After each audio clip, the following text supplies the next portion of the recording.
The front porch light cast shadows across 3 suitcases and 4 garbage bags. Naomi's suitcases. Her belongings stuffed into trash bags like they meant nothing. She stood at the bottom of the steps, still wearing her nurse's scrubs, her mind struggling to process what she was seeing. The porch she had swept just that morning. The door she had painted blue last spring because Trevor said it reminded him of the ocean. Trevor stood in that doorway now, his arms crossed over his chest. Behind him, barely visible in the house that Naomi had spent 3 years turning into a home, stood another woman. Younger. Thinner. Wearing one of Naomi's robes. Trevor? Naomi's voice came out smaller than she intended. What's going on? Why are my things outside? I think it's pretty obvious, Naomi. Trevor's voice was cold. Clinical. Like he was discussing the weather instead of destroying their 7-year marriage. This isn't working anymore. I need you to leave. Naomi climbed 2 steps, her legs shaking. Leave? What are you talking about? This is our house. We can talk about whatever's wrong. We can fix this. There's nothing to fix. Trevor moved down 1 step, blocking her path. His face showed no emotion, no trace of the man who had promised to love her forever. I don't want to be married to you anymore. I want you gone. The woman behind him moved closer. She was young, maybe 25. Her hand rested on Trevor's shoulder with casual ownership. Trevor, baby, you don't have to explain anything to her. Just tell her to go. The world tilted. Naomi gripped the railing to stay upright. Who is she? Trevor, who is this woman in our house? Her name's Brittany. And it's not your house anymore. I want you gone by the time I finish loading her car. Trevor turned to go back inside, then paused. He looked back at Naomi with something worse than anger. Disgust. Honestly, Naomi, you should be grateful I stayed as long as I did. After what pregnancy did to your body. No man would want you now. You're used up. Damaged goods. The words hit like physical blows. Naomi's hand unconsciously moved to her stomach, where faint stretch marks remained from the baby she had lost at 6 months 2 years ago. The baby they had mourned together. Or so she thought. You're really doing this? Tears burned her eyes, but she refused to let them fall. Not yet.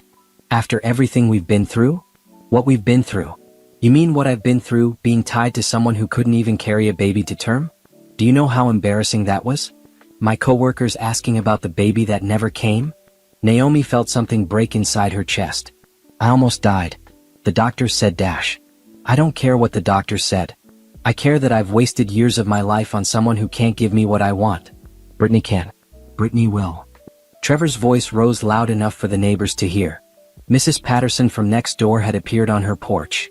Mr. Chin was pretending to water his already drenched lawn. So take your stuff and go. Find some desperate guy who'll settle for damaged goods, but don't come back here. Trevor, please. Naomi hated the begging in her voice but couldn't stop it. Can we at least talk inside? Don't do this in front of the whole neighborhood. Why not? I'm done hiding how I feel. I'm done pretending you're enough. He descended the steps, forcing Naomi backward. I want you gone in the next hour. If you're not, I'm calling the police and telling them you're trespassing. Trespassing? My name is on the deed. Not for long. My lawyer's already filing the paperwork. You'll get whatever the court says you deserve, which won't be much considering you couldn't even perform your basic function as a wife. Brittany appeared beside him, her arms snaking around his waist. She looked at Naomi with mock sympathy. This must be so hard for you. But you'll understand eventually. Some women just aren't meant to keep a man. Trevor needs someone who can give him everything. A real woman. The small crowd of neighbors had grown. Naomi saw Mrs. Patterson on her phone, probably texting everyone on the block. Mr. Chin had given up pretending not to watch. The young couple from 3 doors down stood on their lawn, not even hiding their stares. 1 hour, Naomi. That's all you get. Trevor turned and walked back inside, pulling Brittany with him. The door slammed.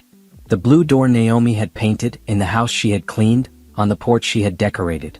Naomi stood frozen at the bottom of the steps. Her entire life was packed into garbage bags and old suitcases, displayed for everyone to see. Her marriage was over, announced to the world like a public execution. And she had nowhere to go. Her parents had passed 5 years ago. Her sister lived in California with barely enough room for her own family. Her best friend from nursing school had moved to Texas. Naomi had spent so many years focused on being Trevor's wife that she had let other relationships fade. She had made Trevor her whole world, and now that world was ending. She pulled out her phone with trembling hands. Her bank app showed $342. Their joint account showed zero. Trevor had cleared it out. A car pulled up. Not just any car. A sleek black Mercedes that Naomi recognized. It belonged to Donovan Harris, the CEO of Henderson Financial Group, where Trevor worked as a senior analyst. The man Trevor was always trying to impress. The boss Trevor talked about constantly, bragging about how tight they were, how Donovan trusted him with important accounts. Donovan stepped out of the car, his expression shifting from casual to concerned as he took in the scene. Naomi's belongings on the porch. Naomi standing at the bottom of the steps, clearly devastated. The neighbors watching like it was dinner theater. Mrs. Bennett?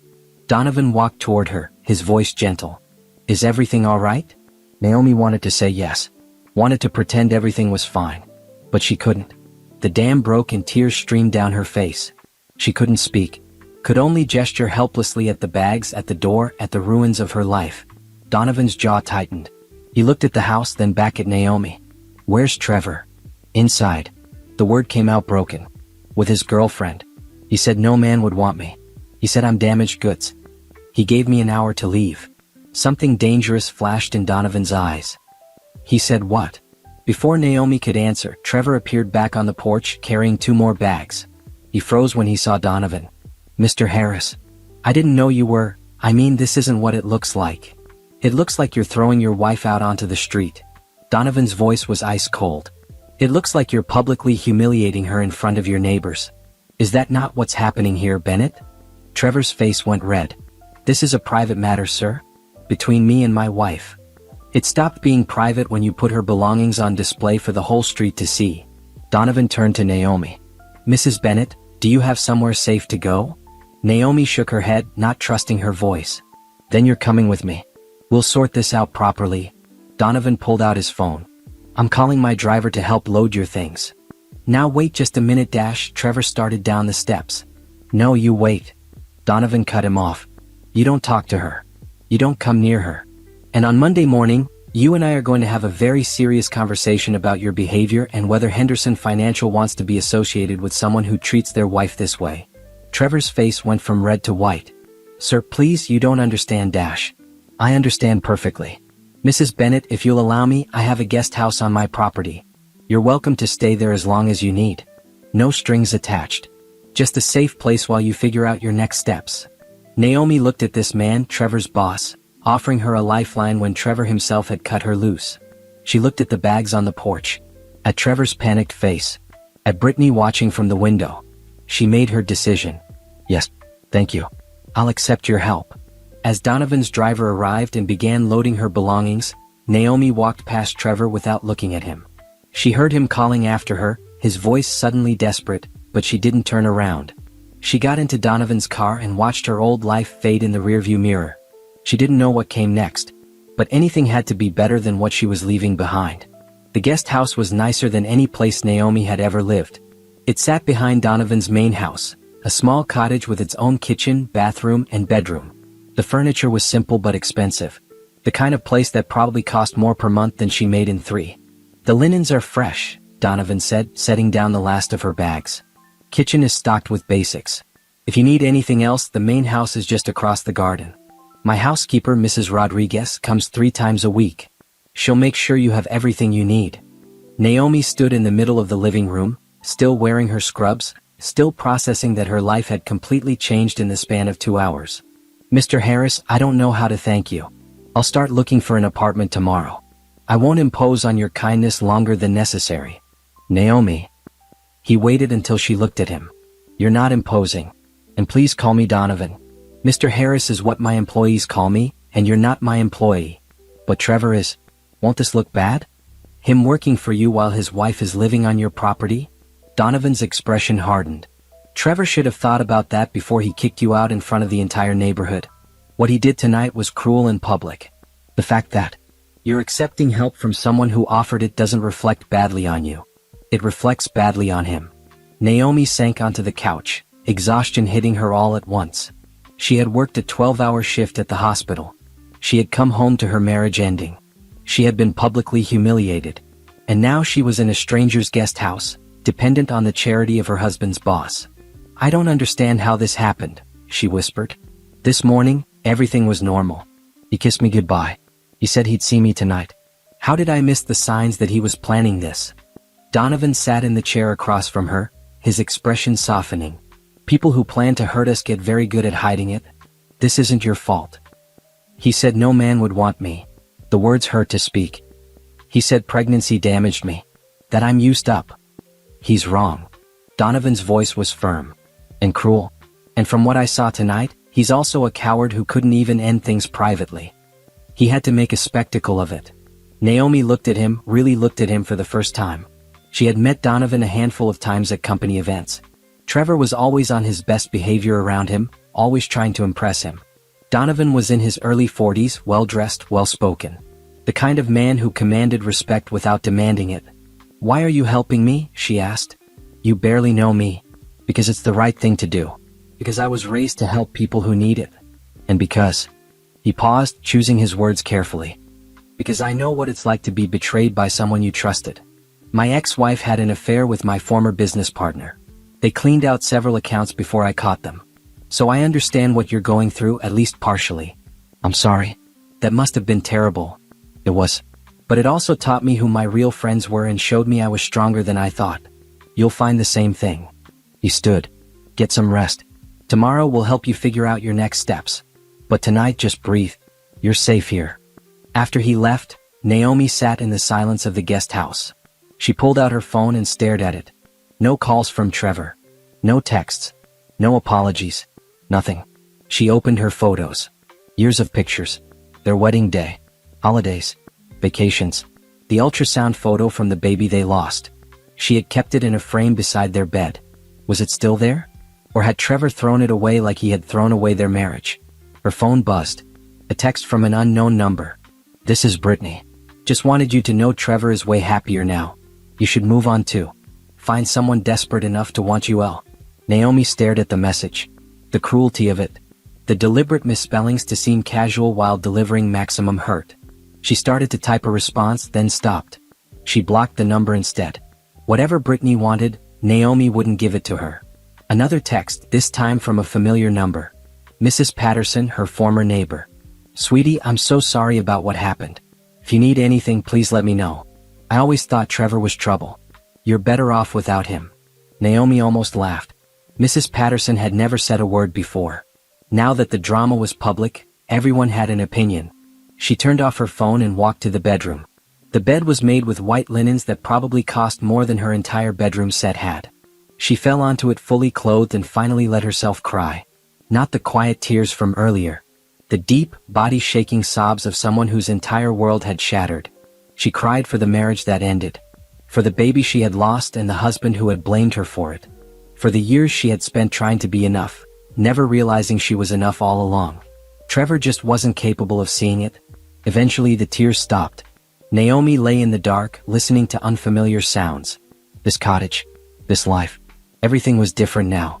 Her phone buzzed again. She almost ignored it, but something made her check. An email notification. From their joint bank account. Account closure notice.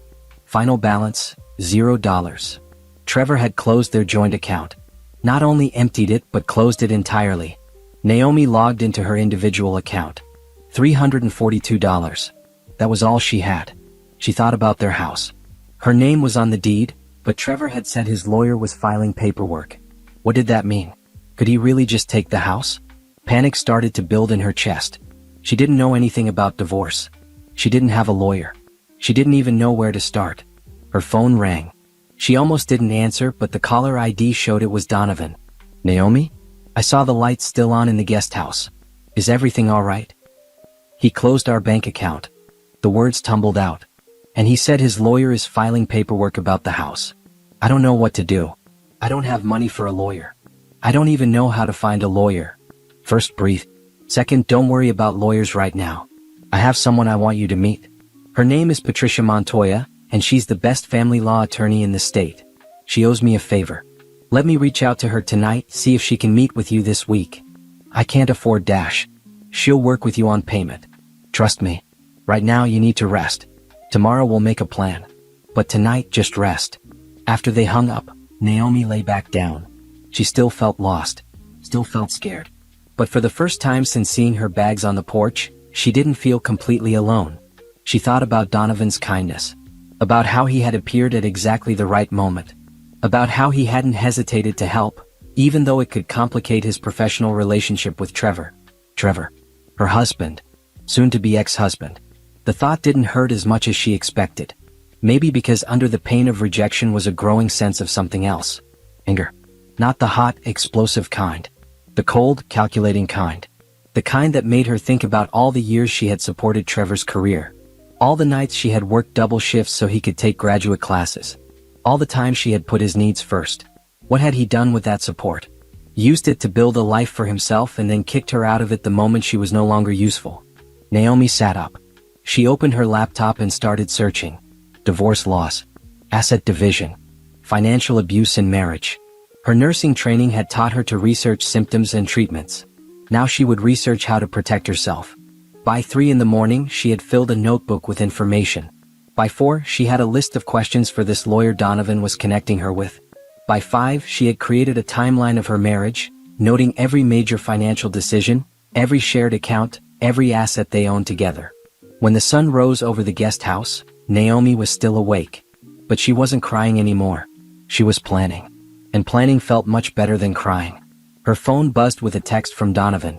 Patricia can meet you at 10 a.m. tomorrow at her office. I'll drive you. Get some sleep. Naomi texted back a simple thank you. Then she finally let herself sleep, knowing that when she woke up, she would start fighting back. Naomi woke to sunlight streaming through unfamiliar windows. For a moment she forgot where she was.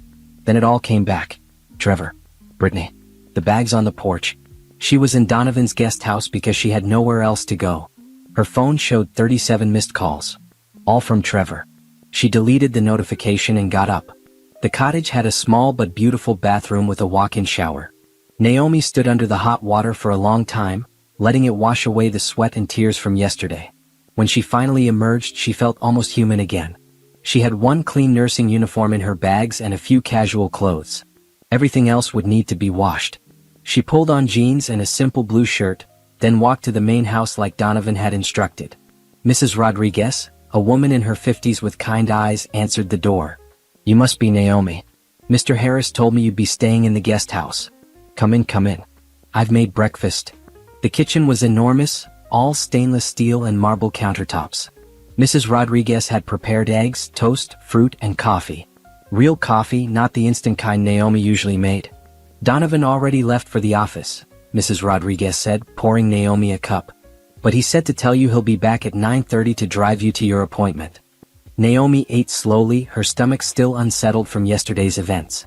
As she ate, Mrs. Rodriguez bustled around the kitchen, occasionally glancing at her with sympathy. I've been working for Mr. Harris for 8 years, Mrs. Rodriguez finally said. He's a good man. If he offered you help, he means it. You don't need to worry about being a burden. I barely know him. This feels like too much to accept from someone I've only met a few times. Some people are just kind. Mr. Harris is one of them. After his divorce, he could have become bitter. Instead, he became more determined to help people when he could. You're not the first person he's helped, and you won't be the last. That made Naomi feel slightly better. She finished breakfast and returned to the guest house. She still had 3 hours before Donovan came back. 3 hours to figure out what questions to ask a divorce lawyer. She opened her laptop and logged into the email account she shared with Trevor. They had set it up years ago for important documents and shared subscriptions. Trevor had probably forgotten about it. Naomi's hands shook as she typed in the password. The inbox loaded. She scrolled through recent emails, looking for anything that might explain what had happened. She found it in a folder labeled Personal. Email after email between Trevor and Brittany, going back 2 years. 2 years. Naomi's vision blurred as she read them. Plans for secret meetups. Complaints about Naomi. Explicit messages that made her stomach turn. But worse than the affair was what else she found. Trevor had been systematically moving money out of their joint account for months. Small amounts at first. $50 here. $100 there. Then larger amounts. $500. $1,000. All transferred to an account Naomi didn't recognize. She kept digging. Found statements for credit cards she didn't know existed. Found receipts for an apartment in Trevor's name only. Found insurance documents showing Trevor had taken Naomi off their policies 3 months ago. He had been planning this for months. Maybe longer. While Naomi worked 12-hour shifts, while she tried to save their marriage, while she went to therapy to deal with the grief of losing their baby, Trevor had been building an exit strategy. The emails to Brittany talked about it openly. "Just need to time it right," Trevor had written. "Get everything in my name, then cut her loose. She won't even see it coming." Naomi's hands clenched into fists. She wasn't just hurt anymore. She was furious. She downloaded everything. Every email. Every statement. Every document. She saved it all to a flash drive in her cloud storage. Evidence. That's what Patricia the lawyer would need. Evidence of the affair, the financial abuse, the premeditation. One email stood out. From 3 weeks ago. "Trevor to Brittany, boss's annual party next month. I'll bring you as my date. Time to stop hiding anyway. Naomi can find out with everyone else. Who cares what she thinks?" The boss's annual party. Trevor had been planning to humiliate Naomi at Donovan's own event. To bring his mistress and parade her around in front of everyone who knew Naomi was Trevor's wife. But Trevor had gotten impatient. Or maybe Brittany had pushed him. Either way, they had moved up the timeline. Naomi kept searching. She found the deed to their house. Both names were on it, just like she remembered. She found their mortgage statements showing they had significant equity. She found documentation of improvements she had paid for with money from her nursing bonuses. She found their marriage license. She stared at it, at her signature next to Trevor's. At the date, 7 years ago, when she had believed in forever. Her phone rang. Trevor again. She let it go to voicemail. A minute later, a text appeared. "Naomi, we need to talk. What you did yesterday was childish. Taking off with my boss like that? Really? You embarrassed me. Come get your stuff and let's be adults about this." Naomi laughed, a harsh sound in the quiet cottage. She embarrassed him? He had kicked her out in front of the neighborhood and she embarrassed him? She didn't respond. Instead, she kept documenting everything. She found his work schedule and compared it to the timestamps on his emails to Brittany. He had been lying about overtime, using those hours to see her instead. She found expense reports Trevor had submitted to Henderson Financial. Dinners he claimed were client meetings. Hotel stays he claimed were business travel. All with Brittany. Trevor wasn't just a cheating husband. He was committing fraud against his employer. Naomi sat back, overwhelmed by the amount of betrayal. 2 years of lies. 2 years of theft. 2 years of planning to destroy her while pretending to love her. A knock at the door made her jump. She opened it to find Donovan standing there in a business suit, looking concerned. "Mrs. Rodriguez said you've been in here all morning. Are you all right?" "I found it all." Naomi's voice was steady despite the tears on her face. "The affair. The hidden money. The fraud. Everything." Fraud. Trevor's been lying on his expense reports. Claiming personal expenses with his girlfriend as business costs. "I have dates, receipts, everything." She handed him the flash drive. "I think you need to see this." Donovan took the drive, his expression darkening as he skimmed through the files on his phone. "This is serious. This is very serious." "I know. I documented everything. For the lawyer and..." She hesitated. "And for you if you need it." "Trevor's been stealing from Henderson Financial for months. We'll deal with Trevor later. Right now, we need to get you to Patricia's office." Donovan checked his watch. "We need to leave in 10 minutes. Are you ready?" Naomi nodded. She grabbed the notebook she'd filled with questions and another copy of all the evidence. As they walked to Donovan's car, she felt different than she had yesterday. Yesterday she had been a victim, discarded and humiliated. Today she was a woman with evidence, with documentation, with proof of every lie her husband had told. Today she was ready to fight back. Patricia Montoya's office occupied the top floor of a downtown high-rise. The waiting room had floor-to-ceiling windows overlooking the city. Everything about the space screamed expensive, and Naomi's stomach dropped thinking about how much this would cost. A woman in her 50s with sharp eyes and a sharper suit emerged from an inner office. "Mrs. Bennett? I'm Patricia Montoya. Please come in." Donovan squeezed Naomi's shoulder. "I'll wait here. Take all the time you need."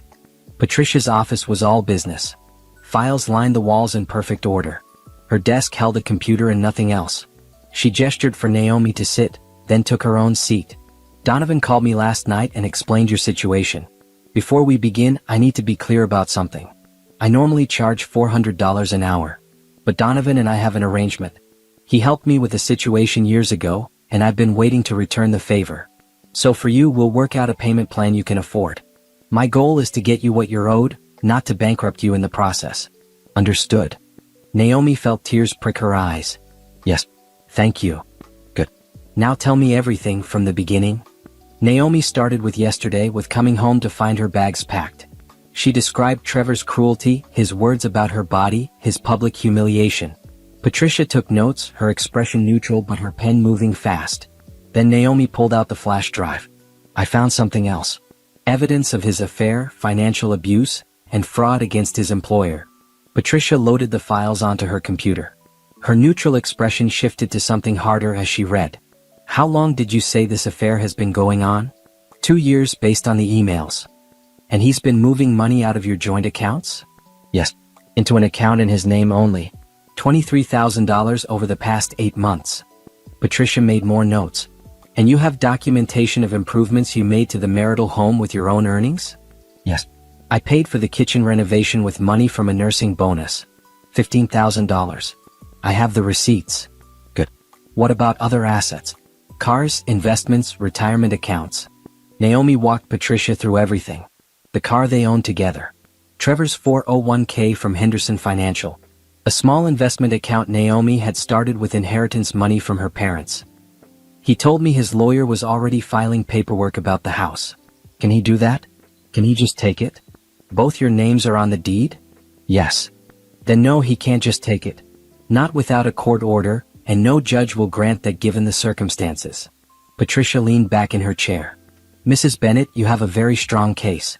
Your husband has committed adultery, which in this state impacts asset division. He's committed financial abuse by hiding marital assets. He's made no effort to be discreet about his affair. And based on what I'm seeing here, he's also committed fraud against his employer. What does that mean for the divorce? It means you're going to walk away with significantly more than half. The house, most of the savings, alimony, and quite possibly compensation for emotional distress. Patricia pulled up a document on her computer. I'm going to file for divorce on your behalf today. I'm also filing for a temporary restraining order to keep Trevor away from you. And I'm freezing all joint accounts effective immediately so he can't move any more money. Naomi felt lightheaded. That fast. That fast. When someone shows you who they are through their actions, you don't give them time to hide assets or build a defense. You strike while the evidence is clear. Patricia printed several documents. I need you to sign these. They give me authority to act on your behalf and file the necessary paperwork. Naomi signed, her hand steadier than she expected. What happens next? Next, Trevor gets served with divorce papers probably tomorrow. He'll panic. He'll call you, text you, maybe show up wherever you're staying. Don't engage. Don't respond. Everything goes through me from now on. Patricia handed Naomi a business card. This is my cell number. If he contacts you, if anything happens, you call me immediately. Day or night. There's one more thing. Naomi pulled out the folder of Trevor's expense reports and emails showing his fraud. Should I give this to Donovan? It's his company that Trevor's been stealing from. Patricia considered. That's up to you. It will likely result in Trevor losing his job, which could impact his ability to pay alimony. But it's also the right thing to do, and it protects Henderson Financial from further fraud. Trevor said last night that no man would want me because I'm damaged goods. Because I lost our baby. Naomi's voice hardened. He deserves to lose everything just like he tried to take everything from me. Then give Donovan the evidence. I'll document it as part of the divorce case as well. It shows a pattern of deception and financial misconduct that will strengthen our position. They spent another hour going over details. Patricia explained the divorce process, the timeline, what to expect. She explained that Trevor might try to claim Naomi was having an affair with Donovan, given that she was staying on his property. Is that going to be a problem? Naomi asked. Only if it's true, and I don't think it is. Donovan's helping you as a friend would. There's nothing inappropriate about accepting help when you need it. And frankly, even if it were true, it wouldn't matter much legally. Trevor's affair started 2 years ago and is well documented. Any claim he makes about you would look like desperation. When Naomi finally emerged from Patricia's office, she felt exhausted but empowered. Donovan stood immediately, searching her face. How did it go? She's filing today. Everything's in motion. Naomi held up the folder of Trevor's expense reports. And I have something you need to see. About what Trevor's been doing at Henderson Financial. They went to a coffee shop nearby. Naomi laid out the evidence while Donovan read through it, his expression growing darker with each page. He's been doing this for how long? At least a year. Maybe more. He used company credit cards for personal expenses with Brittany. Hotels, dinners, shopping. Then filed them as business expenses with fake client names. Donovan pulled out his phone. I need to call our CFO. This is embezzlement. This is criminal. Will he go to jail? I don't know. But he'll definitely lose his job, and will pursue civil charges for the money he stole. Donovan looked at her. Are you sure you want to do this?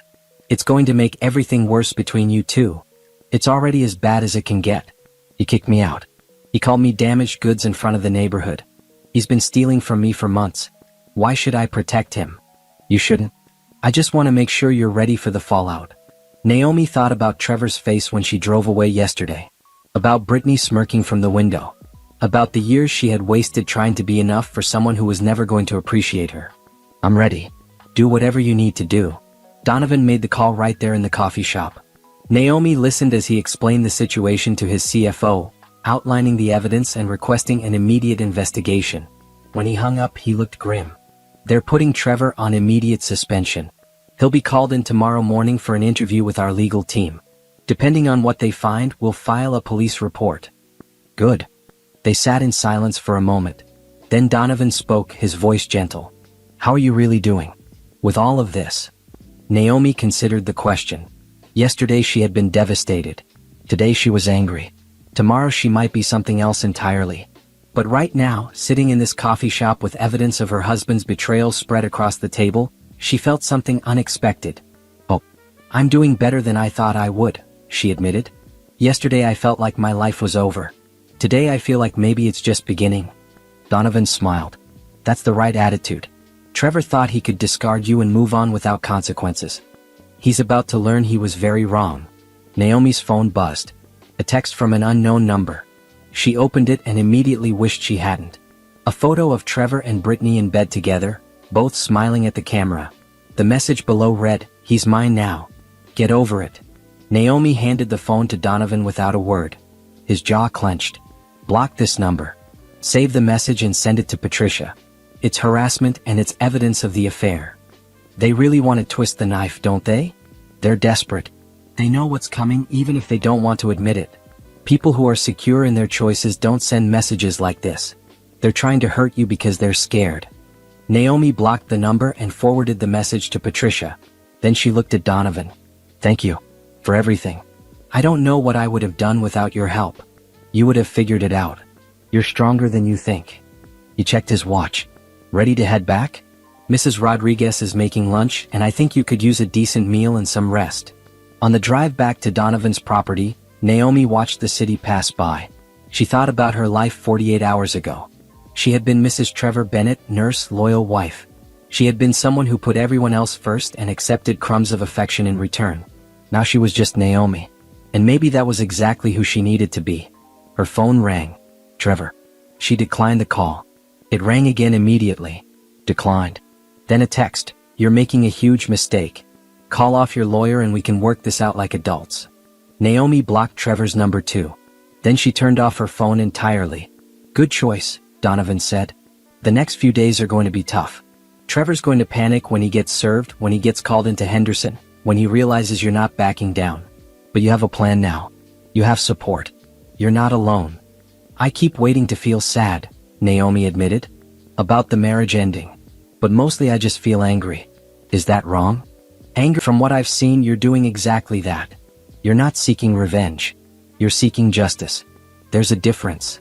They pulled into Donovan's driveway. The main house and guest cottage looked peaceful in the afternoon sun. It felt surreal that this was Naomi's life now. One day at a time, Donovan said, as if reading her thoughts. You don't have to figure everything out today.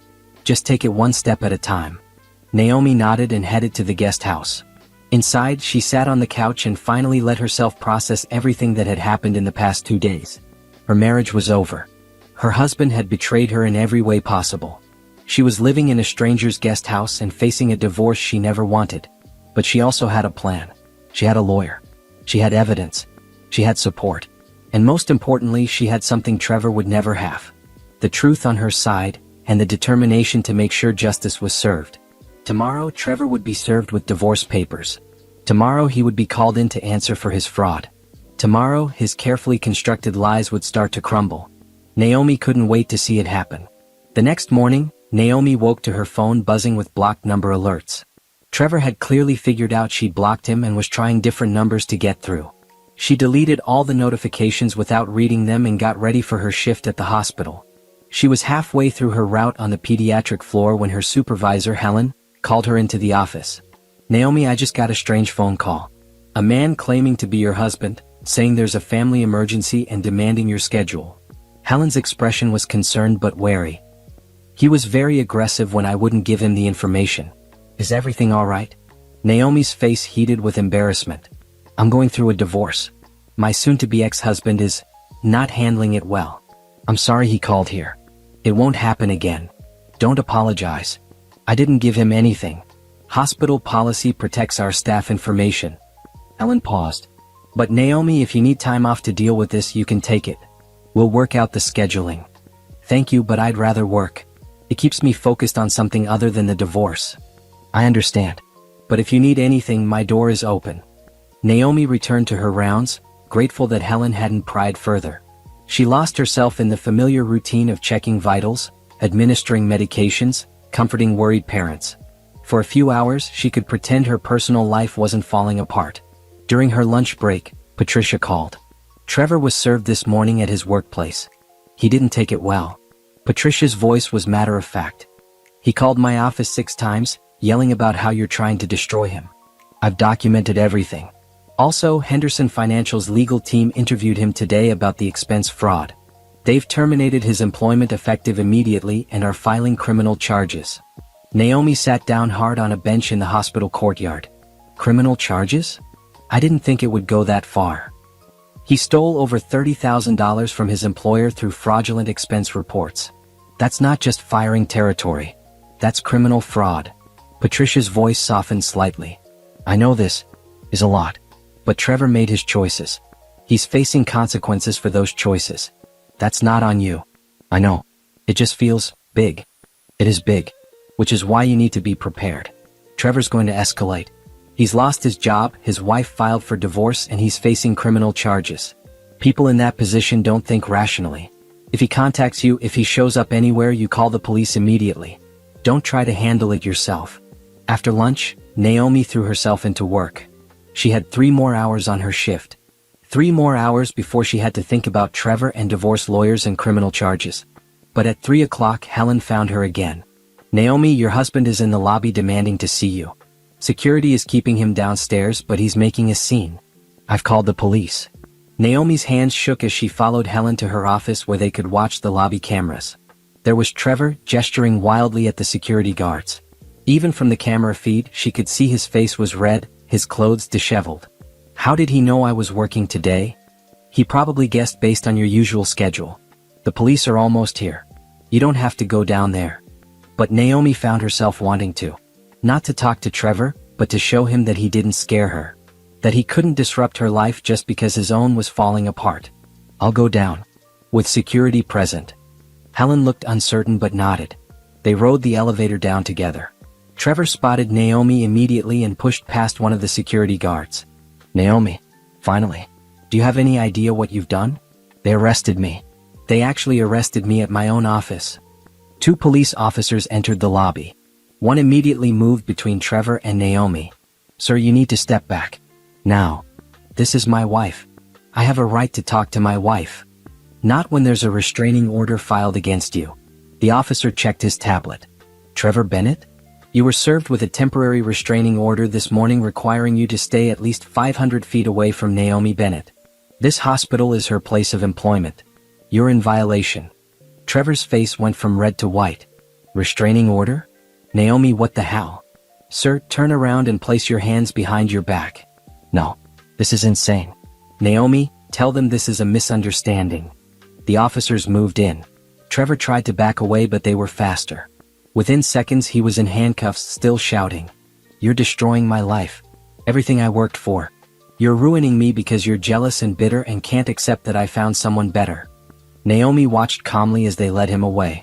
She felt strangely detached from the whole scene. This man, screaming about his ruined life, had once been the person she planned to grow old with. Helen touched her arm. Are you okay? I think so. I should call my lawyer. Back in Helen's office, Naomi called Patricia and explained what happened. Patricia's response was immediate. That was the best thing he could have done for our case. He violated a restraining order in front of witnesses and police officers. He'll be charged with that on top of everything else. The judge is going to see him as volatile and potentially dangerous. It strengthens our position significantly. He's really falling apart, isn't he? He is. And that's not your problem to fix. You focus on your healing and rebuilding. Let Trevor deal with the consequences of his own actions. After the call, Helen insisted Naomi go home early. You've had enough drama for one day. Go rest. We'll see you tomorrow for your regular shift. Donovan was working from home when Naomi arrived back at the property. He emerged from his study when he heard her come in. I heard about what happened at the hospital. Are you all right? How did you already know? Patricia called me. She thought you might need someone to talk to. He gestured to his study. Come on. I was just about to take a coffee break anyway. They sat in his study, a warm room lined with books and comfortable furniture. Donovan poured them both coffee from a carafe on his desk. This must be overwhelming, he said. Everything happening so fast. It is. But also, Trevor made this bet. He kicked me out. He stole from me. He stole from you and Henderson Financial. He's the one who decided to confront me at my workplace in front of everyone. I didn't make him do any of that. No, you didn't. But I imagine watching someone self-destruct is still difficult, even when they deserve it. Naomi sipped her coffee. Can I ask you something? Why are you being so kind to me? I keep trying to understand it. We barely knew each other before all this happened. Donovan was quiet for a moment. When I went through my divorce, I had family and friends who supported me. I had the financial resources to hire the best lawyers, to take time off work, to rebuild. Not everyone has that.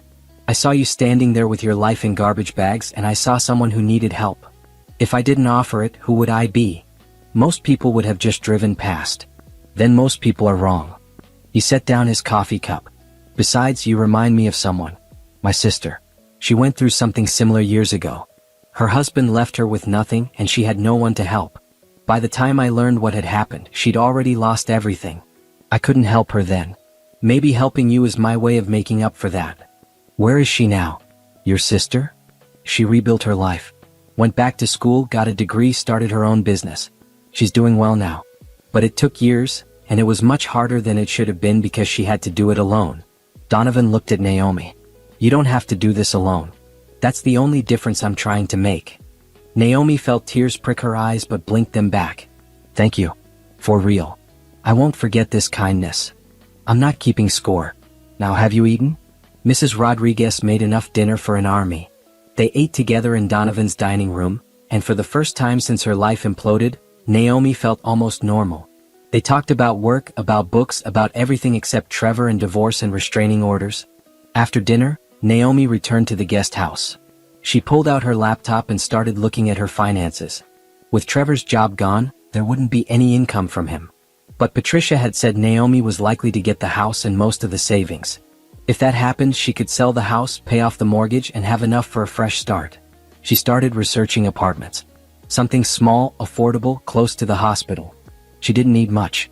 Just a place that was hers, where no one could tell her she wasn't wanted. Her phone rang. An unknown number. She almost declined it, but something made her answer. Mrs. Bennett? This is Detective Carson with the police department. I'm calling about the incident at your workplace today and the restraining order violation. Naomi's heart raced. Is Trevor okay? He's been released on bail. But I wanted to inform you that as part of his bail conditions, he's been ordered to have no contact with you whatsoever. If he tries to reach out through any means, you need to report it immediately. Do you understand? Yes. Thank you for telling me. Also, I understand you're going through a divorce. If you need any additional protection, such as a security system or a panic button, we have resources available. I'm staying somewhere safe for now, but I'll keep that in mind. After the call, Naomi sat in the quiet cottage and let herself feel everything. Fear, relief, anger, hope. It all swirled together until she couldn't separate one emotion from another. A knock at the door made her jump. She looked through the window and saw Donovan standing there with a large box. She opened the door. What's this? Security cameras. For the cottage. If Trevor shows up, you'll know immediately, and so will I. My property manager is coming tomorrow to install them. I hope that's okay. Naomi felt a rush of gratitude so strong it nearly knocked her over. Thank you. I don't know how I'll ever repay all of this. You don't need to repay it. Just focus on healing and moving forward. That's all the thanks I need. That night, Naomi lay in bed staring at the ceiling. Her life had been completely upended in less than a week. But somehow she was still standing. Still fighting. Still moving forward. Trevor had tried to break her. He told her no man would want her, that she was damaged goods, that she was worth nothing. But every day she was proving him wrong. She was building a case, making plans, creating a future that didn't include him. And that future was starting to look better than anything she'd had with Trevor anyway. Naomi spent the weekend organizing her evidence and meeting with Patricia to prepare for the divorce hearing. By Monday morning, she felt more in control of her life than she had in years. She arrived at the hospital early, ready to lose herself in work again. But at 10 o'clock, Helen called her into the office once more. Naomi, I just got an interesting call. From Henderson Financial. They want to interview you about your ex-husband's employment there. Something about fraud and misrepresented expenses. Helen's expression was curious. Did you know about this? I'm the one who gave them the evidence.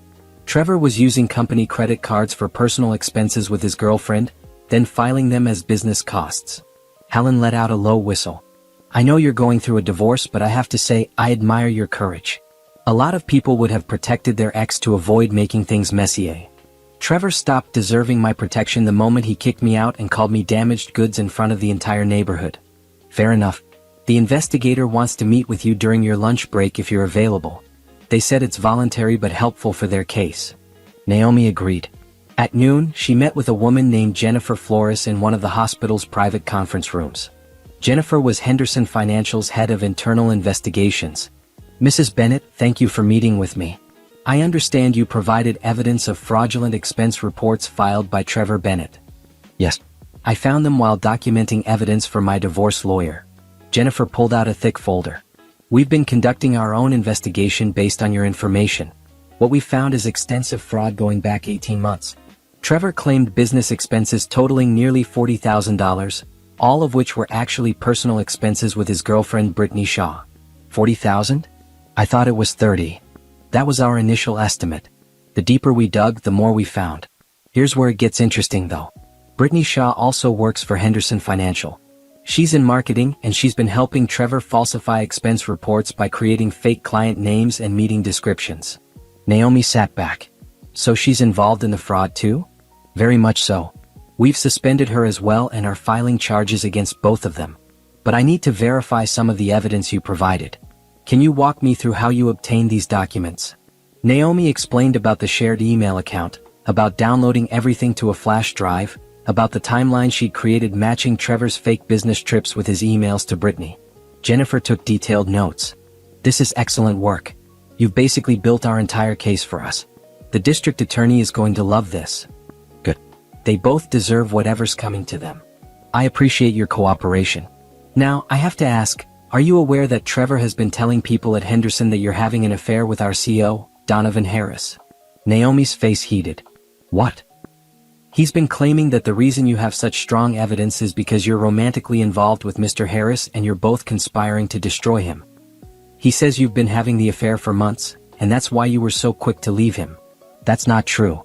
Donovan helped me because Trevor kicked me out and I had nowhere to go. There's nothing romantic between us. I believe you.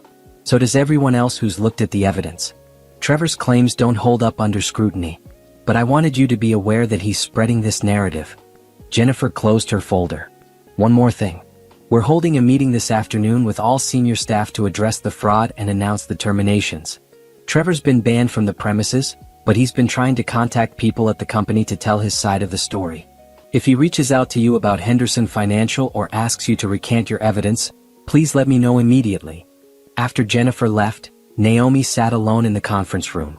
Trevor was telling people she was having an affair with Donovan. Of course he was. He couldn't accept that his own actions had destroyed him, so he had to blame someone else. Make himself the victim. She pulled out her phone and texted Donovan. Need to talk. Trevor is spreading rumors about us. His response was immediate. I know. Jennifer Flores briefed me this morning. Don't worry about it. Anyone who believes Trevor at this point isn't worth convincing otherwise. But Naomi did worry. She worried that these rumors would damage Donovan's reputation. She worried that people would think less of him for helping her.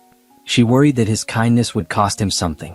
That evening, after her shift, she went to the main house instead of the guest cottage.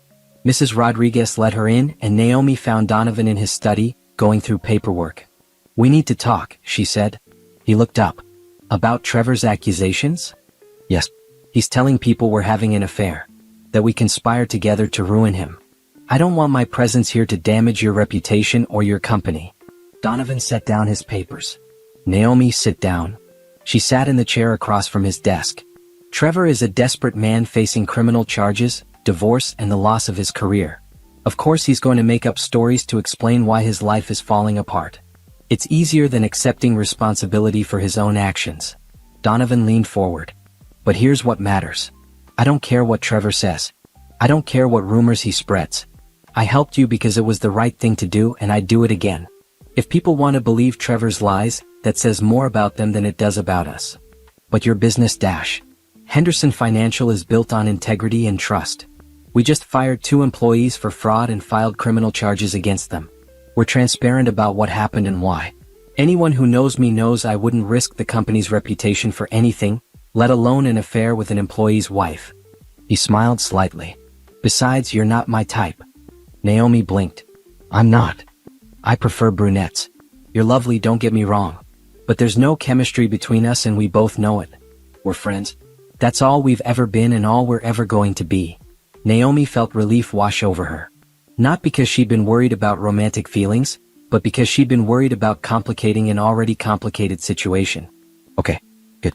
I just needed to hear you say that. Does Trevor's rumor bother you? Only because it's another lie from a man who's done nothing but lie to me for years. I'm tired of his lies affecting my life." "Then don't let them. Live your truth. Let Trevor live in his fantasy world where he's the victim. Eventually, reality will catch up with him." Donovan glanced at his computer. "Actually, speaking of reality catching up, I got an interesting email today. From your husband's lawyer." "Trevor got a lawyer?" "Apparently. A guy named Robert Mitchell. Not a great reputation, but he's cheap and willing to take on hopeless cases." Donovan turned his screen so Naomi could see the email. "He's demanding I evict you from my property and cease all contact with you or face a lawsuit for alienation of affection." Naomi read the email, her anger building with each word. "Can he actually sue you for that?" "He can try. But alienation of affection is nearly impossible to prove in this state, and Trevor would have to show that our relationship caused the breakdown of your marriage. Given that your marriage ended because of Trevor's 2-year affair and financial abuse, he doesn't have a case." Donovan closed the laptop. "My lawyer already responded. Basically told Mitchell to pound sand. But I wanted you to know what's happening.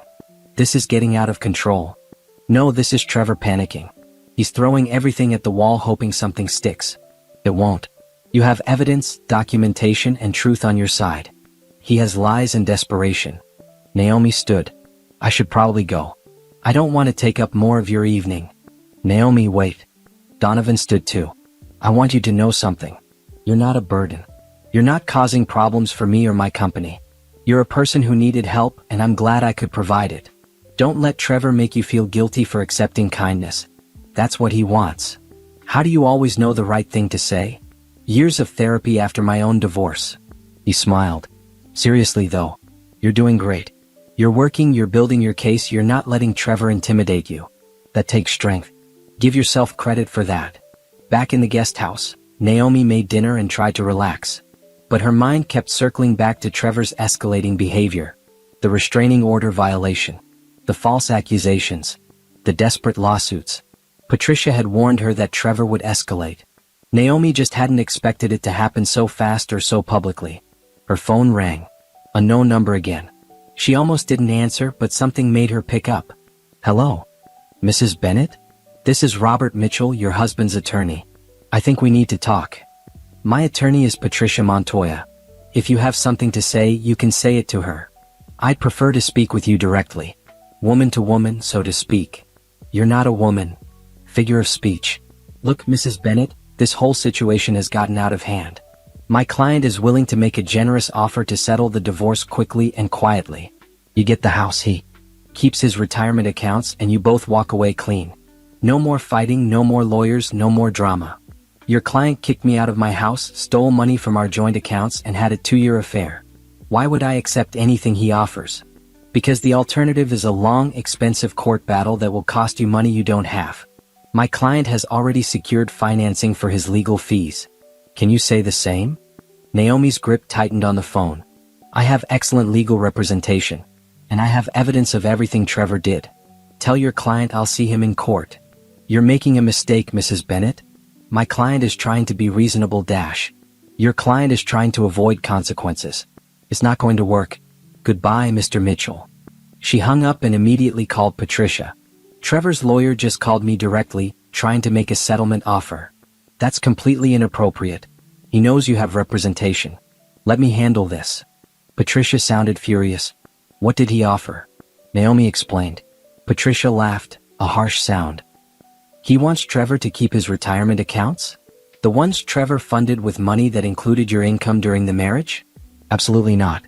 Don't worry, I'll put Mitchell in his place. After the call, Naomi felt drained. This was her life now. Constant calls, constant threats, constant maneuvering. When would it end?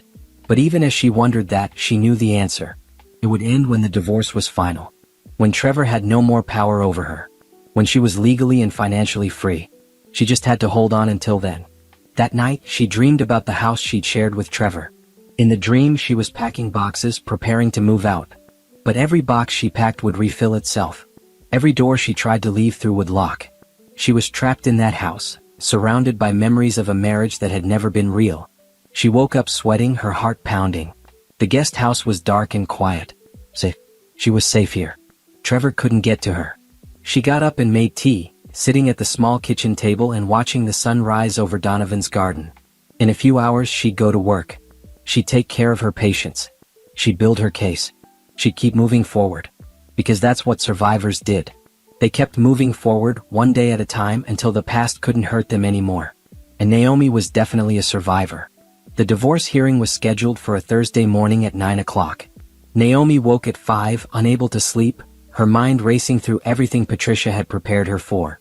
She dressed carefully in a simple navy suit, pulled her hair back and applied minimal makeup. Patricia had advised her to look professional but not overdressed. Let Trevor be the one who shows up desperate and disheveled, she'd said. Donovan drove her to the courthouse. He waited in the lobby while Naomi met with Patricia in a small conference room.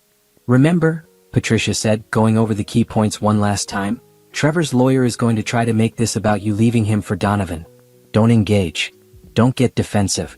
Just answer the questions honestly and let the evidence speak for itself. What if I can't keep my composure? Then take a breath and pause. There's no rush. The judge would rather you take your time than break down on the stand. Patricia squeezed her hand. You're going to do great. You know the truth. The truth will win. They entered the courtroom. Trevor was already there with Robert Mitchell. Trevor looked terrible, his suit wrinkled, his face drawn. When he saw Naomi, something flashed in his eyes. Anger. Resentment. Maybe even regret. Naomi looked away. Brittany was there too, sitting in the gallery. Patricia had explained that she might be called as a witness, even though she wasn't a party to the divorce. When Brittany saw Naomi, she smirked. Naomi ignored her too. Judge Angela Martinez entered and everyone stood. She was a woman in her 60s with sharp eyes and a no-nonsense demeanor. Patricia had briefed Naomi on her reputation. Fair but intolerant of games or dishonesty. This is the matter of Bennett versus Bennett, Judge Martinez said, reviewing the file. I've read the preliminary filings. This seems fairly straightforward given the evidence submitted, but we're here to ensure both parties are heard.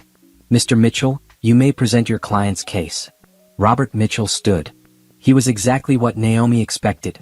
Slick suit, too much hair gel, and a smile that didn't reach his eyes.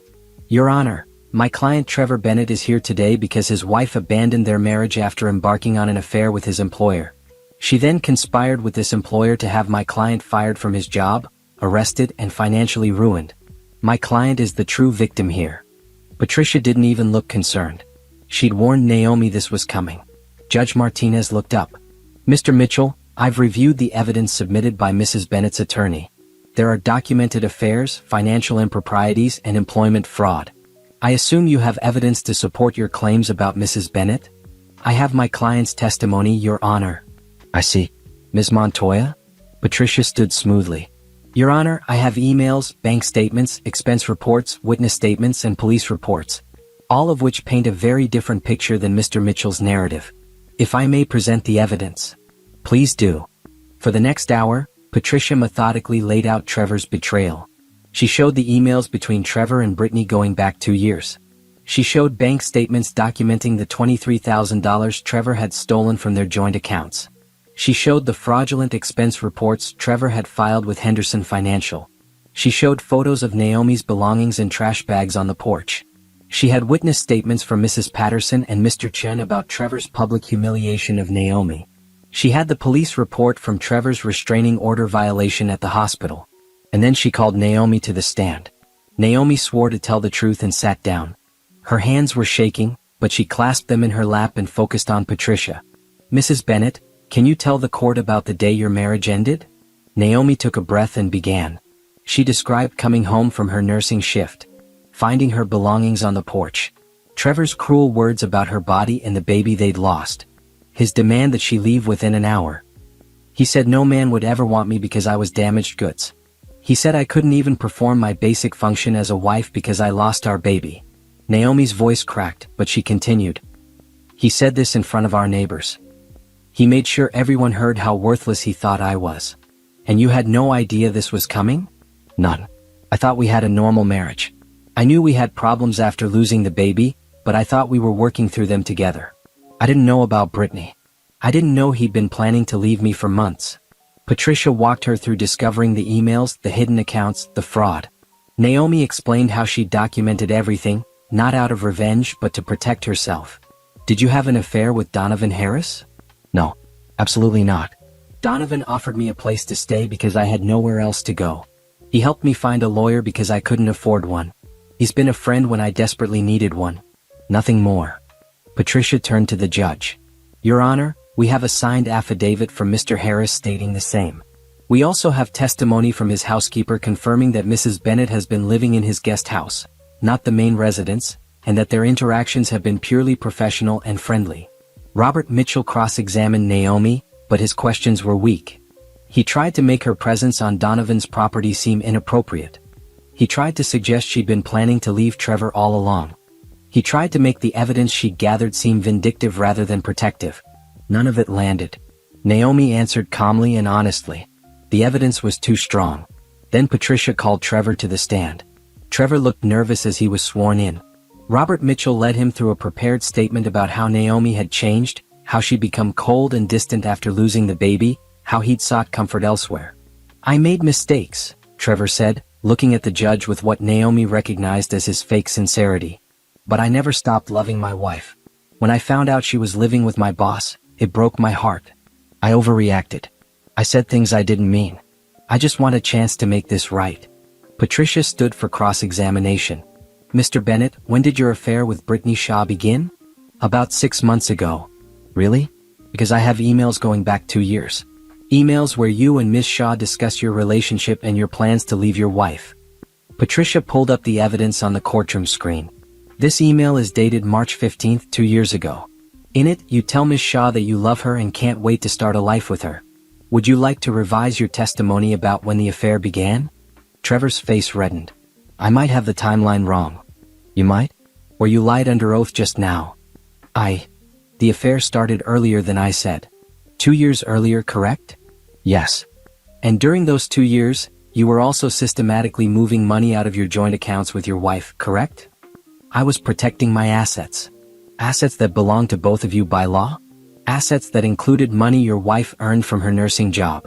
Patricia's voice was sharp. Mr. Bennett, did you file fraudulent expense reports with Henderson Financial? Some of the reports might have had errors. Errors? Or deliberate fraud? Patricia showed more evidence on the screen.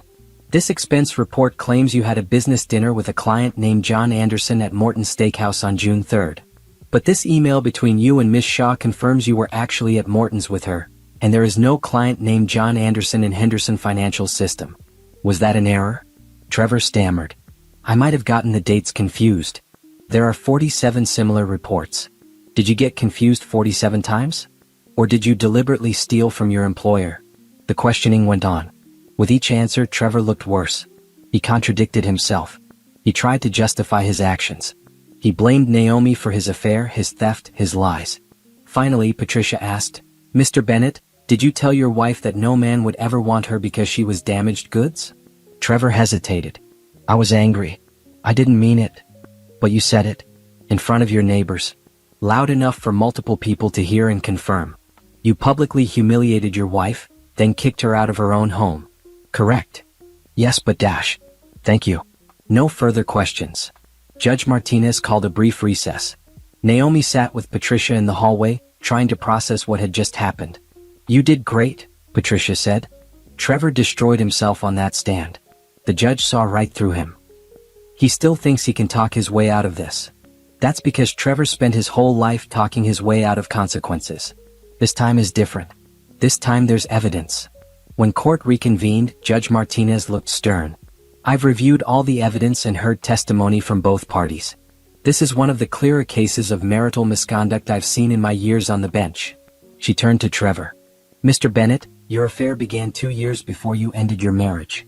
During that time, you systematically removed funds from joint accounts, committed fraud against your employer, and eventually publicly humiliated your wife before forcing her from her home. Your claim that Mrs. Bennett abandoned the marriage is not supported by any evidence. In fact, all evidence indicates you abandoned the marriage long before she even knew it was over." Trevor started to speak, but Judge Martinez held up a hand. "I'm not finished.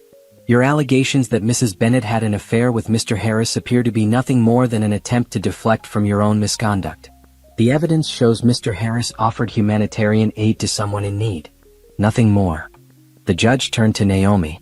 "Mrs. Bennett, I'm sorry for what you've endured. What your husband did was cruel and calculated. I'm granting your divorce petition and ruling as follows." Naomi held her breath. "The marital home is awarded to Mrs. Bennett. Mr. Bennett, you will vacate any claim to the property within 30 days.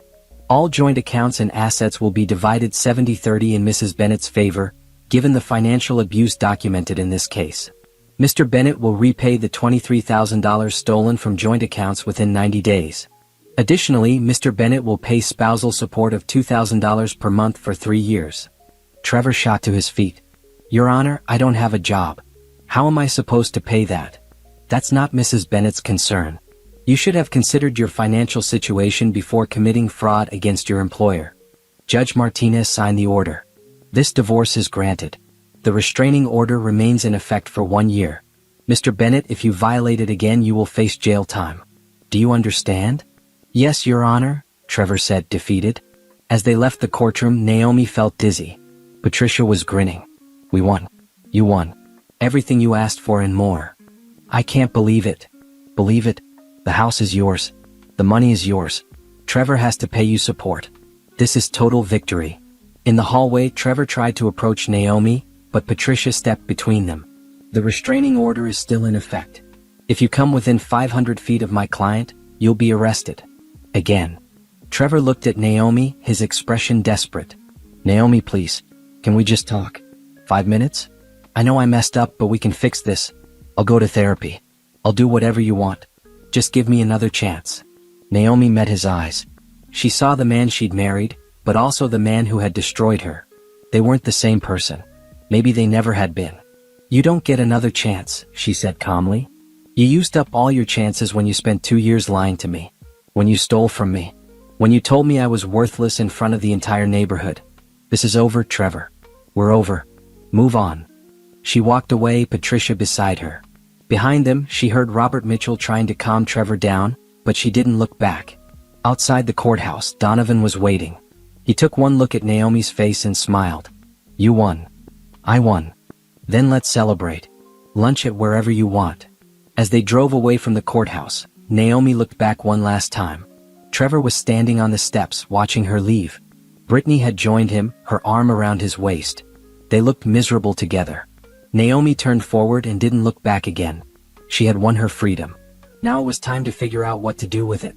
6 months after the divorce was finalized, Naomi sat in her new apartment and marveled at how different her life had become. The space was small, a 1-bedroom in a nice neighborhood near the hospital, but it was hers. Every piece of furniture, every decoration, every choice had been made by her alone. The house she'd shared with Trevor had sold quickly. After paying off the mortgage and splitting the equity, Naomi had enough money to furnish her apartment, pay Patricia's legal fees, and start a savings account. Real savings in an account only she could access. Her job at the hospital had become more than just a paycheck. Helen had promoted her to head nurse of the pediatric department, recognizing the leadership Naomi had shown during her personal crisis. The raise meant she could afford therapy twice a month and still have money left over for things she enjoyed. Things had changed for Trevor and Brittany too, though not in the ways they'd hoped. From what Naomi heard through the neighborhood gossip network, Trevor had finally found a new job at a small accounting firm making half what he'd made at Henderson Financial. Brittany had been fired after the fraud investigation and was working retail. They'd moved in together in a cheap apartment across town. The criminal charges against both of them were still pending. Their trial was scheduled for next month, and Jennifer Flores had already called Naomi twice to confirm she'd testify if needed. But that was their problem, not hers. Naomi had moved on. She'd started attending a support group for women recovering from financial abuse. At first, she'd gone because her therapist recommended it. But she'd kept going because it helped. Sharing her story with women who understood, who had been through similar situations, made her feel less alone. And then something unexpected had happened. After Naomi shared her story at group one evening, 3 women had approached her asking for advice. They were in situations similar to what she'd been through, and they didn't know how to start protecting themselves. Naomi had helped them document their evidence, connect with lawyers, understand their rights. She'd done for them what Patricia and Donovan had done for her. And it had felt good. Really good. Now, 6 months later, Naomi had become the unofficial go-to resource in the support group for women needing practical help.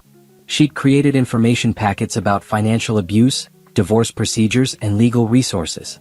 She built a network of lawyers, therapists, and advocates who offered sliding scale fees for women escaping bad situations. Her apartment had become a planning center. Women came over for coffee and strategy sessions. They spread out documents on her dining table and figured out next steps together. Naomi had found her purpose. One Saturday morning, Donovan called. They'd stayed in touch after Naomi moved out of his guest house, meeting for coffee every few weeks to catch up. "I have an idea I want to run by you," he said. "Can we meet for lunch?" They met at a cafe downtown. Donovan looked excited, which was unusual for his normally calm demeanor. "I've been thinking about what you're doing with the support group," he said once they'd ordered. "You're essentially providing crisis management and resource coordination for women in financial crisis. What if we formalized it?" Formalized it how? Start a nonprofit. Create an actual organization that helps women document financial abuse, connect them with legal resources, provide emergency financial assistance. "I'd like to help fund it." Naomi stared at him. "You want to fund a nonprofit for me to run?"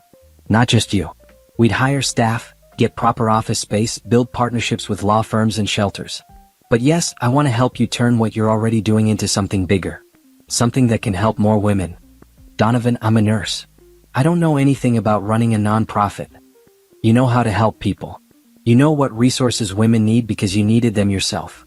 The administrative stuff, we can hire people for that. What matters is the mission, and you understand that mission better than anyone." Naomi's mind raced. A real organization. Proper funding.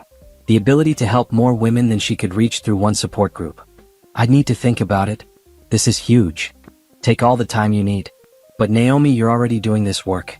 You're just doing it without proper support or resources. Let me help you do it better."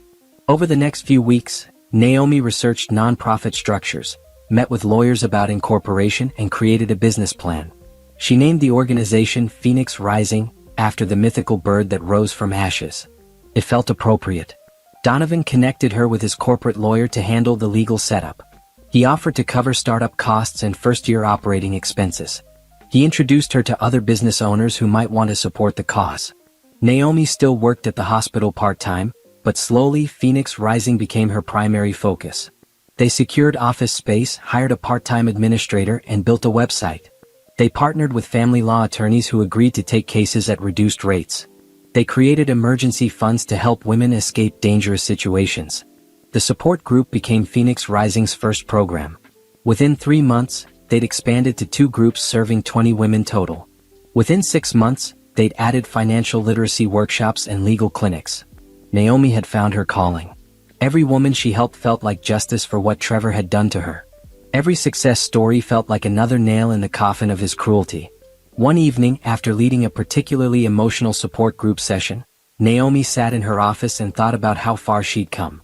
A year ago, she'd been standing on a porch with her belongings in garbage bags, believing Trevor when he said no man would want her. Now she was running a nonprofit, helping other women, and building a life that was richer and more meaningful than anything she'd had during her marriage. Her phone buzzed with a text from Helen at the hospital. "One of our nurses is going through a bad divorce. Can she contact you?" Naomi texted back immediately. "Of course. Send her my number." 10 minutes later, her phone rang. "Hello, this is Naomi. Hi. My name is Rachel. Helen said you might be able to help me. My husband kicked me out last week and I don't know what to do." The woman's voice was tearful and scared. "Tell me what happened," Naomi said gently. As Rachel told her story, Naomi took notes and felt the familiar pull of purpose. This was what she was meant to do. Turn her pain into power. Transform her trauma into a tool to help others. By the end of the call, Rachel had a plan. She had Patricia's contact information. She had a place to stay through one of Phoenix Rising's emergency housing partners. She had hope. "Thank you," Rachel said through tears. "I didn't think anyone would understand. I understand exactly what you're going through. And I promise you it gets better. You're going to get through this." After they hung up, Naomi made herself tea and sat by her window watching the city lights. Her apartment was quiet and peaceful. Her life was hers again. She thought about Trevor occasionally, but not with pain anymore. With something closer to pity. He'd had a woman who loved him, who supported him, who would have stood by him through anything. And he'd thrown it away for what? A younger girlfriend who'd left him the moment the money ran out? A job he'd lost? A reputation he'd destroyed? Naomi had lost her marriage, but she'd gained herself. She'd discovered strength she didn't know she had. She'd built a life that actually mattered. Her phone buzzed again. A text from Donovan. "Board meeting next week to review first-year progress. You should be proud of what you've built." Naomi smiled and texted back, "We built it together. Thank you for believing in me. Thank you for proving me right." That night, Naomi pulled out a journal and started writing. It was something her therapist had suggested, documenting her journey for herself. She wrote about the fear she'd felt standing on that porch, the humiliation of Trevor's words, the desperation of having nowhere to go. But she also wrote about the kindness of strangers who became friends, the strength she'd found in herself, the purpose she'd discovered in helping others. She wrote about Phoenix Rising and the 20 women in her support groups. She wrote about Rachel and the hope in her voice by the end of their call. She wrote about the life she was building, brick by brick, from the ruins of her marriage. "Trevor tried to break me," she wrote.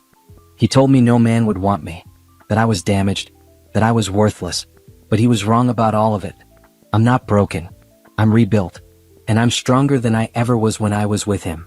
She closed the journal and got ready for bed. Tomorrow she had a meeting with potential donors for Phoenix Rising. Next week she was speaking at a conference about financial abuse in marriages. Next month she was testifying at Trevor and Brittany's trial. Her life was full, busy, meaningful, and completely her own. As she turned off the lights, Naomi thought about the woman she'd been a year ago. Scared, broken, convinced she was worthless because her husband said so. She wished she could go back and tell that woman the truth, that she was worth so much more than Trevor could ever see, that his cruelty said everything about him and nothing about her, that someday she'd be grateful he kicked her out because it forced her to find out who she really was. But she couldn't go back. She could only move forward. And forward was looking pretty damn good. Naomi was in the Phoenix Rising office reviewing grant applications when her phone rang. Patricia's name flashed on the screen. "The trial date is set," Patricia said without preamble.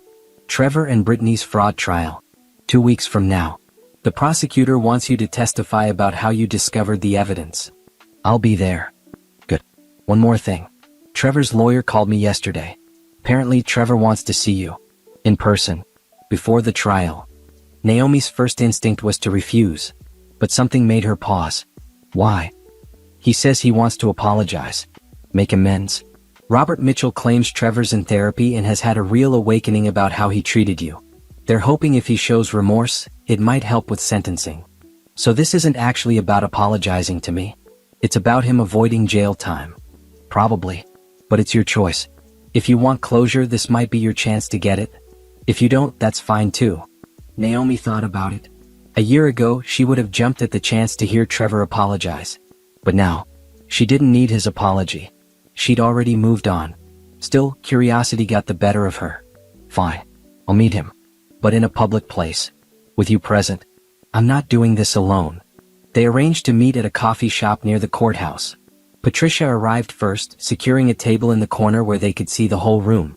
When Trevor walked in, Naomi barely recognized him. He looked older. Thinner. The confidence he'd always carried had been replaced by something that looked like defeat. His clothes were worn, his shoes scuffed. He'd aged years in the months since the divorce. He sat down across from them, his hands clasped nervously on the table. Naomi, thank you for agreeing to meet me. Patricia said you wanted to apologize. I do. I really do. Trevor's voice cracked. I've been going to therapy twice a week. I've been working on myself, trying to understand why I did what I did. And I want you to know that I'm sorry. For everything. For the affair, for stealing from you, for what I said on the porch. All of it. I was wrong. Naomi studied him. He seemed sincere, but then again, Trevor had always been good at seeming sincere. Why now? Is this because your trial is coming up? No. I mean, yes, the trial made me really look at my choices. But it's not just about that. I destroyed my life, Naomi. I destroyed our marriage, my career, my reputation. Everything. And for what? For an affair that didn't even last?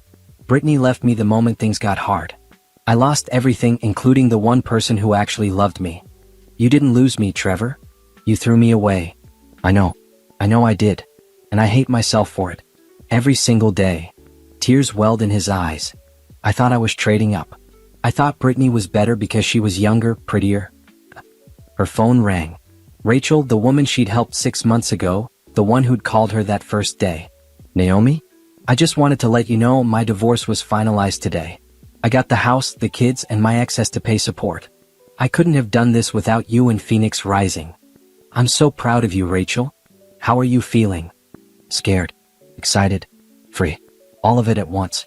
But mostly free. That's exactly how I felt. It gets easier from here. I want to volunteer with Phoenix Rising. If you'll have me. I want to help other women the way you helped me. Naomi smiled. We'd love to have you. Come by the office next week and we'll figure out how to get you involved. After they hung up, Naomi sat in her car and looked at the courthouse in her rearview mirror. Inside, Trevor was probably being processed for prison. His life as he knew it was over. But hers? Hers was just beginning. She started the car and drove toward the Phoenix Rising office, where a support group meeting would start in an hour. 5 new women were joining tonight, all of them scared and lost and looking for hope. Naomi would give them that hope. The same hope Donovan had given her when he stopped his car and offered help. The same hope Patricia had given her when she took her case. The same hope she'd given herself when she decided to fight back instead of giving up.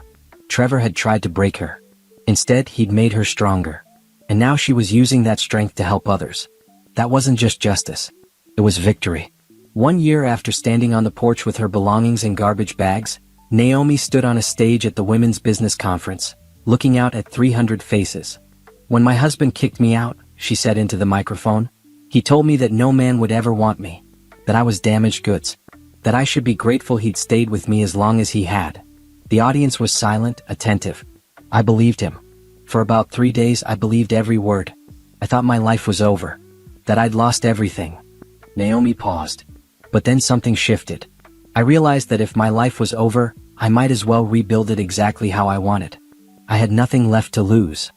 She talked about discovering Trevor's betrayal, about documenting the evidence, about fighting for what she deserved in court. She talked about Phoenix Rising and the women they'd helped in the past year. We've worked with 63 women so far. 63 women who thought they had no options, no way out, no hope. 63 women who are now free. Naomi's voice strengthened. My ex-husband tried to destroy me, but instead he gave me a purpose. Every woman we help is proof that he was wrong about me. That I'm not damaged. That I'm exactly as strong and capable as I always was. The applause was thunderous.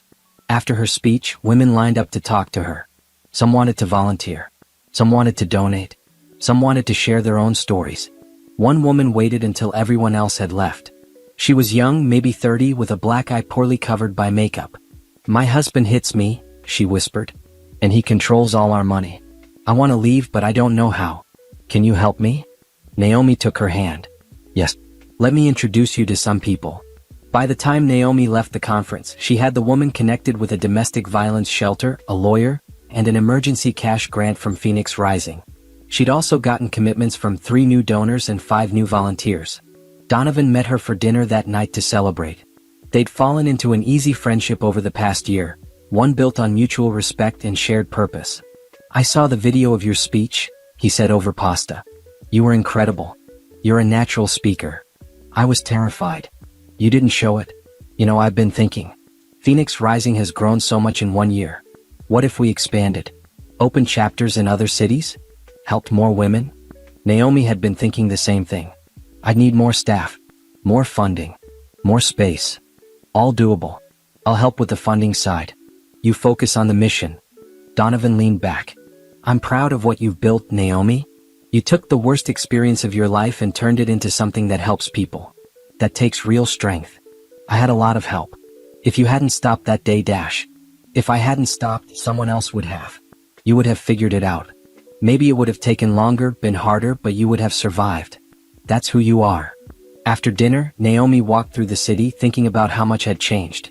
A year ago, she'd been financially dependent on a man who didn't value her. Now she was running an organization with a 6-figure budget. A year ago, she'd been afraid of Trevor. Now she wasn't afraid of anything. Her phone rang. An unknown number. She almost didn't answer, but something made her pick up. "Is this Naomi Bennett? The woman who runs Phoenix Rising?" "Yes." "Who is this?" "My name is Andrew Chen. I'm a reporter with the city newspaper. I'd like to do a feature story on your organization and your personal story. Would you be interested?" They talked for 20 minutes. Andrew explained that he'd seen her speech at the conference and thought it would make a powerful human interest story. Naomi agreed to the interview. The article ran 2 weeks later with the headline, "From Victim to Victor, How One Woman Turned Betrayal into a Mission to Help Others."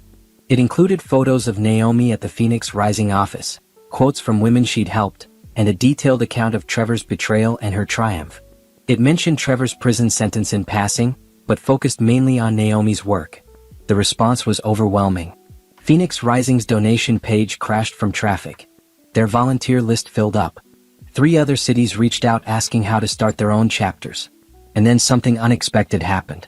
A publisher called. "I read the article," the woman said. "Have you ever thought about writing a book? Your story could help millions of women." Naomi hadn't thought about it, but the idea intrigued her. "What kind of book?" "Part memoir, part guidebook. Tell your story but also teach women how to protect themselves financially, how to document abuse, how to leave safely. Make it practical and inspiring." Over the next 6 months, Naomi wrote her book during early mornings before work and late nights after support group meetings. She poured everything into it. The pain of discovery, the fear of starting over, the triumph of building Phoenix Rising. But more importantly, she included detailed guides on financial abuse, divorce procedures, and building a life after leaving. The book was called Rising, a guide to finding strength after betrayal. It published a year after the newspaper article. Within a month, it was a bestseller. Within 3 months, Naomi was being invited to speak at conferences across the country. Within 6 months, Phoenix Rising had chapters in 12 cities. Trevor remained in prison, his 2-year sentence extended by 6 months for some infraction Naomi didn't care about. She never visited him. Never wrote. Never thought about him unless someone asked. Brittany had finished her sentence and disappeared. Last Naomi heard, she'd moved to another state and was trying to rebuild her life. Naomi felt nothing about that either. They were both strangers to her now. What mattered was the work. The women. The mission. One evening, Naomi sat in her apartment, now significantly nicer than her first place, and reviewed applications for Phoenix Rising's new scholarship program. They were funding women going back to school after leaving abusive situations. Her doorbell rang. She opened it to find a delivery person with a massive flower arrangement. The card read, "Congratulations on everything you've built. You inspire me every day. Donovan." Naomi smiled and texted him, "Thank you for the flowers. And for everything else."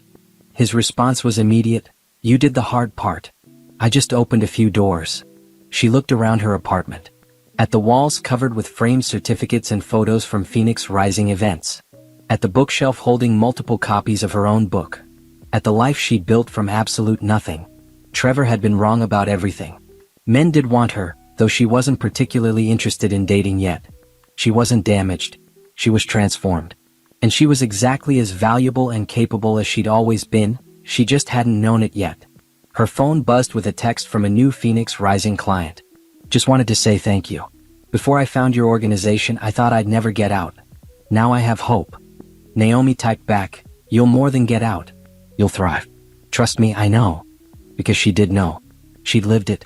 She'd gone from standing on a porch with everything she owned in garbage bags to running a national organization that helped thousands of women. She'd gone from believing she was worthless to knowing she was invaluable.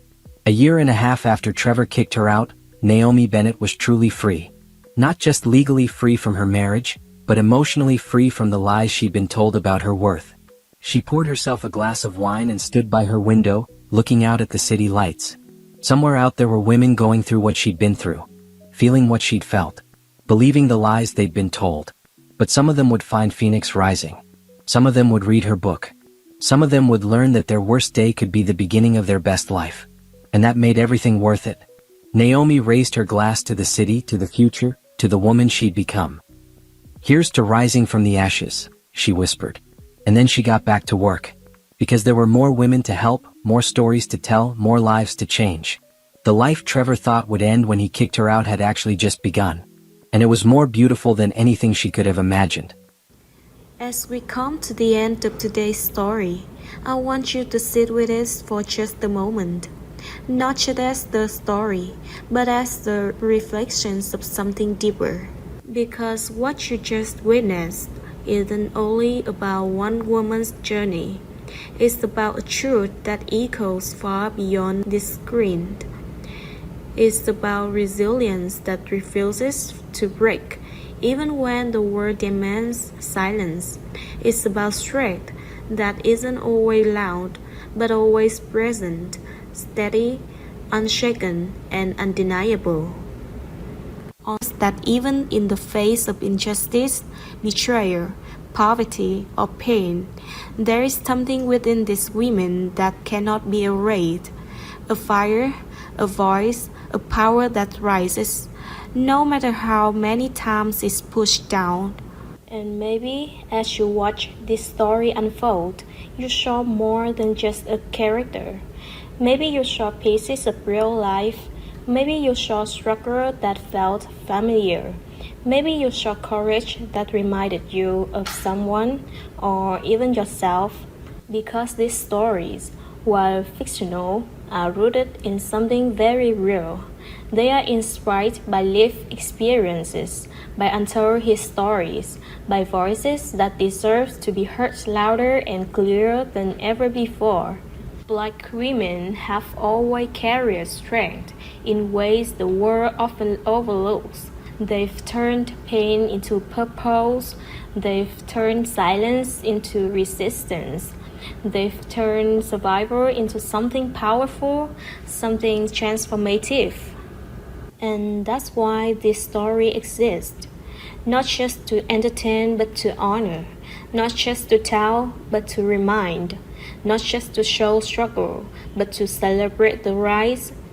Every scar you see in these stories represents something survived. Every tear represents something endured. And every victory, no matter how small, represents something deeply, profoundly powerful. So if today's story moved you, if it made you feel something, if it stayed with you even after the screen fades to black, then it has done exactly what it was meant to do.